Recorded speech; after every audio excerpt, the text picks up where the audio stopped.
Okay, so now in this new chapter, guys, chapter number 3, uh, we're going to actually talk about the operators.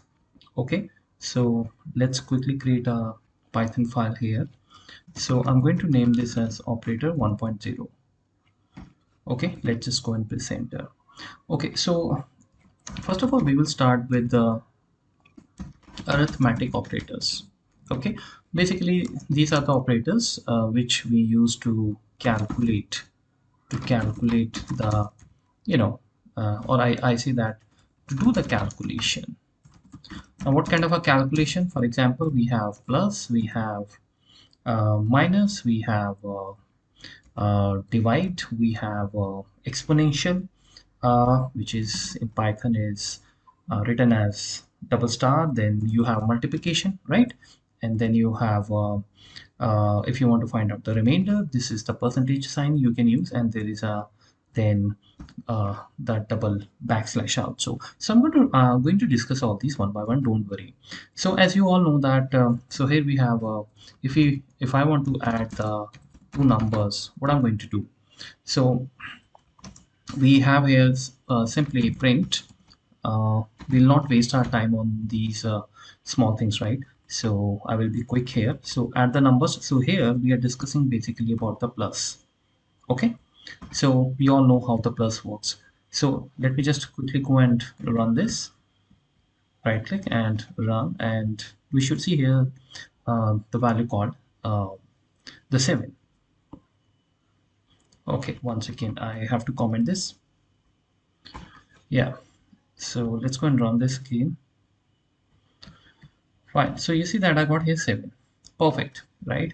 Now if I have to do subtraction, what I'm going to do, so I'm talking about these signs. We all know these signs, but still we should cover it because there are some interesting things as well. So I'm going to use the subtract. So here we have the subtract. Okay, so if I just run this code again, shift F10, look at this, -1 is coming. So now you know that we can subtract the things. Okay, same way, let's do the another simple one, which is multiply. So there we go, multiply, and here this is the sign for the if you have to multiply the things. Okay, so if I say 3 multiply by 4, shift F10 again, I'm using 3 multiply by 4, you can see we have got the answer. Okay, fine. All right, so now the next thing which I want to tell you, that we have now divide also, right? Again, divide is also pretty simple. We have been using this in everywhere, and I think any programming language including Excel, it works the same way. So this is your divide basically. Okay, divide, or you can say it's actually division. Yeah, so if I say that I want to divide 4, this is how I use, and we know that, right? So we should get here the answer called 1, the last one, 1.0. Remember that in Python, when you divide something, you always get the float value. You can check the type also if you just want to, use, just check, then you find that there is a data type which Python gives as a float. Okay, now here comes the important part. Now these are all the things which we know. Now what happens when you divide something and you want to see the remainder? For example, like, see, we all know math, simple math, right? Math was my always very favorite subject. So now if I divide, let's say 4 by 3, what is going to happen? So you basically get 3 multiplied by 1 becomes 3, and then the remainder is going to be 1. Correct? We are not talking about here the quotient by which number it is going to be multiplied. We are saying after the calculation what is left, right? So in that case, if I simply say 4 divided by 3, what will happen? By the way, let me just do one thing. Let me just, to have clear understanding, I'm not going to print anything. Okay, so yeah, so see, now we have this, right? If I run this, see, this is a normal division. We are using the division arithmetic operator, right? So you want to get here 1.3. 333.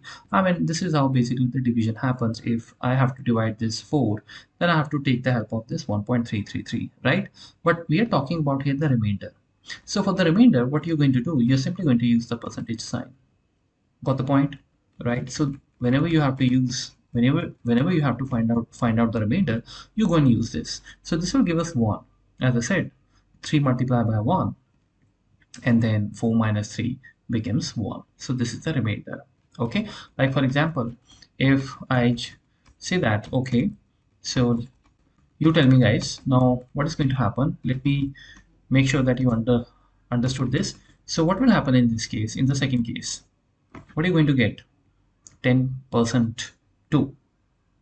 What remainder are you going to get? 0. Yes, 2 5 the 10 completely wiped off the number, and the remainder remains, whatever the remainder is left, that is actually 0. Got the point? Okay, this is how it is. So percentage sign is pretty important, remember that.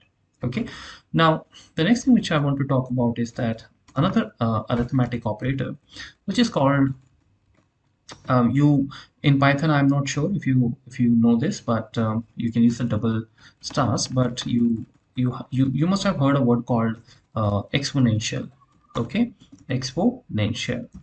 So, or I should write exponential actually. Okay, see, sometimes what happens, you have to multiply a number multiple times. Like for example, if I say 2 multiplied by 2 multiplied by 2 multiplied by 2, right?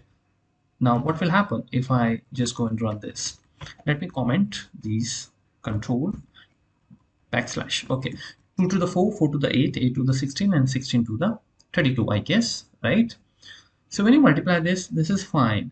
But you know, there's another way, there's a shortcut, because writing these numbers variables so many times, it doesn't seem comfortable. It is, there's a shortcut. So in that shortcut, we can simply say that you got to multiply this.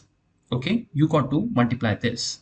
So, but by how many times? So if you want 2 multiplied by 5, you can just go and write here 2 star star and 5. This is not multiplication, this is exponential. Okay, so 2 exponential of 2 is, it actually means that basically it means that you are saying this 2, this 2, this 2, this 2, this 2, every 2 is should be multiplied like this. Okay, so and let me correct the spelling actually. Exponentiation. Yeah, I guess I'm right in the spellings, but anyways, pardon me. I mean, you can go and check that in case if there is any spelling mistakes. Anyways, so if I go ahead and run this, we should see the same result, which is actually the 32. So this is pretty simple, right? So if I say 10, obviously I mean that 2 has to be multiplied 10 times with each of its own value, right? I hope this is clear, right? Okay, now the last thing in the arithmetic operator, which is very important, we should know, is the as I said that this is what we are going to do, double backslash. Now what actually it does, now it is very tricky. It often reminds me an Excel function. If you have ever used in Excel the function called ceiling and floor, I guess, right? Or in other ways, I think you can say round down as well. Well, I'll just explain you what it does. See, if I say 10 divided by 3, not divided by, but 10, 10, 2 backslash and 3, what is going to happen? What it does, before we start with this, what happens if I simply divide this 10 by 3? What is going to happen? Tell me. What will be the quotient here? That's what the division does, right? Quotient. So our quotient actually here is going to be 3 point something, right? 3 point something. If I have to divide this 10 completely, right? Because 3 3 are 9, and then obviously there will be some number, right? So let me first of all run this and let's see that, because this will give us the correct value. So we should see here 3.333, as you can see here, right? But sometimes what happens, instead of doing this, you want just the number before the decimal. Remember, before the decimal. It doesn't matter what is the number after the decimal, whether it is greater than 5 or less than 5. You just want that. Okay, so this is basically called the floor division. Floor division. So in this case, what will happen, you will see answer as 3. You will not see 3.33. So if I now write like this, what will happen, you'll get only the number which is before the decimal. Okay, that's the very simple thing. I guess I need not to really explain it too much. Okay, and please remember that it's not, I mean, that the number was the decimal number, the number after the decimal was less than 5. But even if it is a bigger number, for example, let's say I divide this 10 point, let's say 8. Okay, let me show you. When you divide 10.8 with the 3, I'm using a division operator. See that you get the answer as 3.6, right? So don't think now you'll get here 4 if you do the floor division by using this 2 backslash, right? You will still get the answer as 3. Okay, because floor division never actually includes the number which comes after the decimal. Though this time, because your output, it's a decimal number, so you don't see the number as 3 but 3.0. Okay, so these are the very important arithmetic operators, and I guess most of the operators we have already been using from a very long time in other languages or other spreadsheets also, but a few of the things were new. Okay, especially exponential one, and then there is a the floor division, right? And then there is another one which is, and by modulus. I'm sorry, I just forgot to write mention here. uh, yeah, so this returns actually the remainder. That's for that's for your knowledge. Just you shouldn't have any confusion, but you know, this is actually what it is called. It is called modulus operator. Okay, this is called modulus. I guess now I'm fine with this. All right, so let's talk about now more about the other operators also, which you should know before we start discussing about the loops and the if statements.